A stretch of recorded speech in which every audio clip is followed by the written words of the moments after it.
आजकल दुनिया की नजरें मिडिल ईस्ट पर टिकी हुई हैं। वहां जो जंग चल रही है उसे देखकर ऐसा लग रहा है मानो दुनिया के सबसे खतरनाक हथियारों का कोई लाइव टेस्ट चल रहा हो। 4 मार्च को समंदर में एक ईरानी नौसेना के जहाज को डुबो दिया गया। यह घटना बताती है कि युद्ध की आग अब बहुत दूर नहीं है, बल्कि इंडियन ओशन रीजन यानी हमारे अपने दरवाजे तक पहुंच चुकी है। अब आप सोच रहे होंगे कि इस युद्ध से हमारा क्या लेना देना, लेकिन क्या आप जानते हैं कि मिडिल ईस्ट का ये युद्ध भारत के मिलिट्री प्लानर्स और रक्षा विशेषज्ञों के लिए एक बहुत बड़ी और रियल टाइम कॉम्बैट लैब बन चुका है, जहां दुनिया भर के हथियारों की असली ताकत और उनकी कमजोरियों का लाइव टेस्ट हो रहा है। नमस्कार, मैं हूं सिद्धार्थ प्रकाश। आज मैं आपको समझाऊंगा कि कैसे मिडिल ईस्ट की इस जंग से भारत अपनी सुरक्षा और भविष्य की रक्षा रणनीतियों के लिए बड़े सबक सीख रहा है। भारत इस युद्ध को सिर्फ एक आम भू राजनैतिक घटना के तौर पर नहीं देख रहा है। हमारी सेना दुनिया की उन चुनिंदा सेनाओं में से है जिनके पास हथियारों की सबसे ज्यादा वैरायटी है।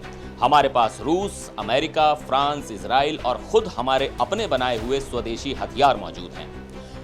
ऐसे में जब मिडिल ईस्ट में इन देशों के हथियारों का इस्तेमाल हो रहा है तो भारत के लिए यह जानना बहुत जरूरी हो जाता है कि युद्ध के दबाव में कौन सा हथियार कैसा परफॉर्म कर रहा है। शांति के समय किए गए टेस्ट और असली जंग के मैदान में हथियारों के प्रदर्शन में जमीन आसमान का फर्क होता है। इस युद्ध में सबसे ज्यादा दिलचस्प और सीखने वाली बात हवाई हमलों से जुड़ी है।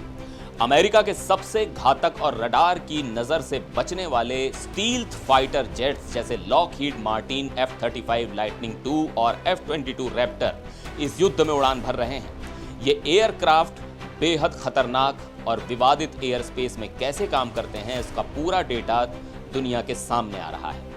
अगर हम भारत की बात करें तो हमारे पास इस वक्त सबसे आधुनिक फाइटर जेट डसॉल्ट राफेल है। राफेल एक बेहद शक्तिशाली 4th जनरेशन प्लस एयरक्राफ्ट है, लेकिन ये स्टील्थ एयरक्राफ्ट नहीं है, यानी इसे रडार पर देखा जा सकता है। भारत अभी अपने 5वें पीढ़ी के स्वदेशी फाइटर प्रोग्राम AMCA पर काम कर रहा है। भारी बमबारी वाले मिशंस के लिए भारत पूरी तरह से अपने सुखोई 30 MKI पर निर्भर है, जो अमेरिका के F-15E स्ट्राइक ईगल के बराबर माना जाता है। लेकिन अमेरिका ने अपने जहाजों के सेंसर और इलेक्ट्रॉनिक वॉरफेयर सिस्टम को बहुत एडवांस्ड कर लिया है। एक और बड़ी कमी जो भारत महसूस कर रहा है वो है भारी स्ट्रेटेजिक बॉम्बर्स का ना होना। इस जंग में अमेरिका के B-2 स्पिरिट और B-52 स्ट्रेटोफोर्ट्रेस जैसे बॉम्बर्स ने दुश्मन के इलाके में बहुत गहराई तक जाकर भारी बमबारी की है।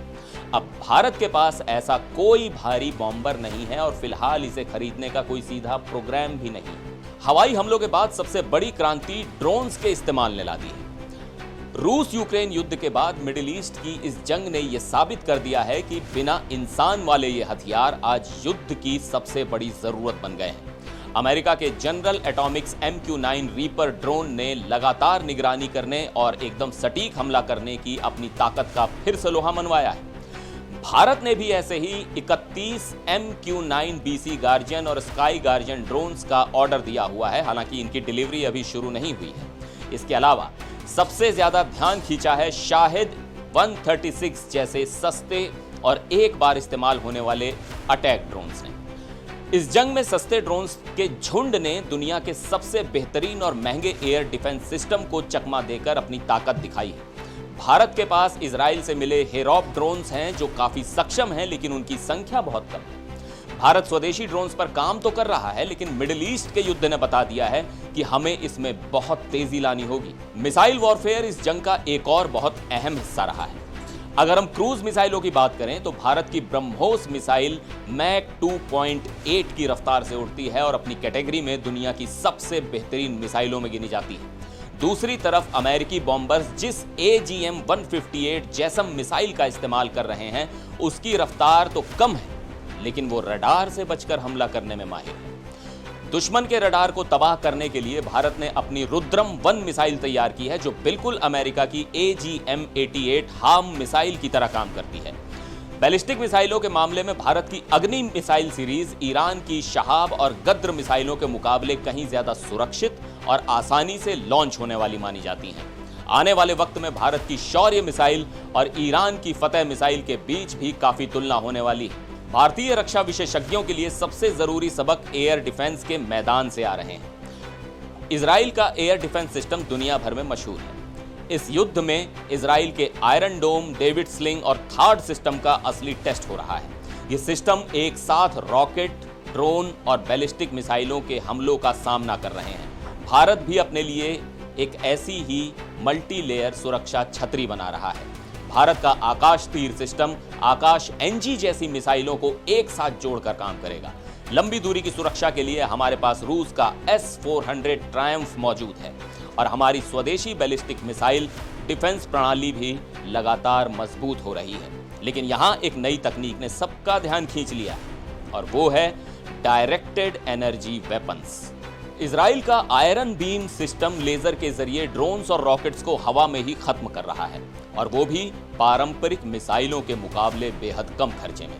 भारत का DRDO भी ऐसे ही सन डायरेक्टेड एनर्जी वेपन पर काम कर रहा है।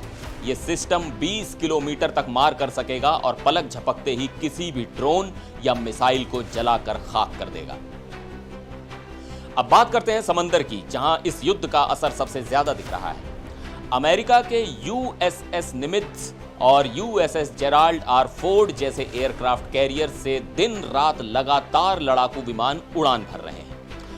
भारत के INS विक्रमादित्य और INS विक्रांत से जहाजों को इस तेजी और इतने भारी वजन के साथ उड़ाना फिलहाल संभव नहीं है, क्योंकि हमारे कैरियर्स स्की जंप तकनीक इस्तेमाल करते हैं। लेकिन समंदर में सबसे बड़ी चुनौती पानी के ऊपर नहीं बल्कि पानी के नीचे है। अमेरिका की वर्जीनिया क्लास न्यूक्लियर सबमरीन पानी के नीचे से बेहद खुफिया ऑपरेशंस को अंजाम दे रही हैं। हमारे लिए चिंता की बात यह है कि भारत के पास फिलहाल अपनी पूरी तरह से operational nuclear power attack submarine नहीं है। हम ट्रेनिंग के लिए लीज पर ली गई सबमरीन पर निर्भर हैं। इंडियन ओशन में भविष्य की किसी भी जंग में यह कमी हमारे लिए एक बड़ी रणनीतिक कमजोरी साबित हो सकती है। कुल मिलाकर मिडिल ईस्ट की इस पूरी जंग से भारत के लिए सबसे बड़ा सबक यह है कि अब युद्ध किसी एक हथियार के दम पर नहीं जीते जाते। युद्ध का नतीजा इस बात पर निर्भर करता है कि आपके सभी हथियार आसमान, जमीन और समंदर में एक साथ मिलकर कितना बेहतर काम करते हैं। भारत के पास मिसाइल तकनीक, जंगी जहाज बनाने की कला और ड्रोन्स जैसे क्षेत्रों में बहुत अच्छी ताकत है, लेकिन हमें अपनी कमजोरियों को भी तुरंत दूर करना होगा। हमें जल्द से जल्द एक 5वीं पीढ़ी के फाइटर जेट, हवा में ईंधन भरने वाले टैंकर जहाजों, भारी ड्रोन्स और सबसे जरूरी अपनी खुद की न्यूक्लियर अटैक सबमरीन की जरूरत है। मिडिल ईस्ट का ये युद्ध हमारे लिए एक आईना है जो दिखा रहा है कि आने वाले कल की जंग कैसी होगी और हमें उसके लिए अभी से कितना तैयार रहना होगा।